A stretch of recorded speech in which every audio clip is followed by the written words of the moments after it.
In 1925, Paris was buzzing with gossip about the Eiffel Tower. Built for the 1889 World's Fair, it was never meant to last forever, and by the 1920s, it had rusted so badly that maintenance costs were draining the city's budget.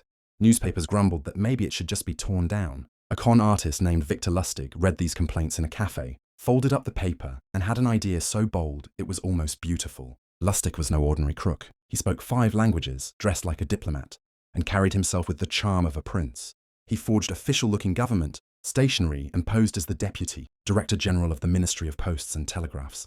He summoned 6 of the biggest scrap metal dealers in Paris to a luxury hotel, arriving in a chauffeur-driven carriage. There, in a private room over fine wine and expensive cigars, Lustig told them that the government had decided, in secret, to dismantle the Eiffel Tower, but they couldn't risk a scandal.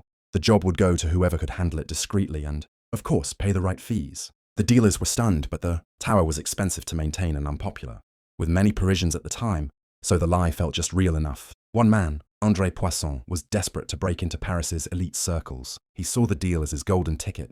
Lustig played him perfectly, feeding him flattery, hinting at inside favors, promising introductions to powerful people. When Poisson handed over a suitcase stuffed with cash for the deal, plus a bribe to keep it quiet, Lustig pocketed it all, slipped onto a train to Vienna, and vanished. Days passed. Poisson realized he'd been scammed, but he never went to the police. He was too embarrassed to admit he'd bought the Eiffel Tower like a fool. Lustig read the Paris papers every day. No arrest, no headline.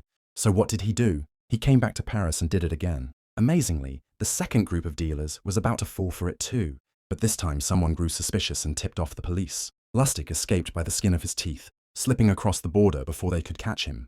Even after this, Lustig didn't retire.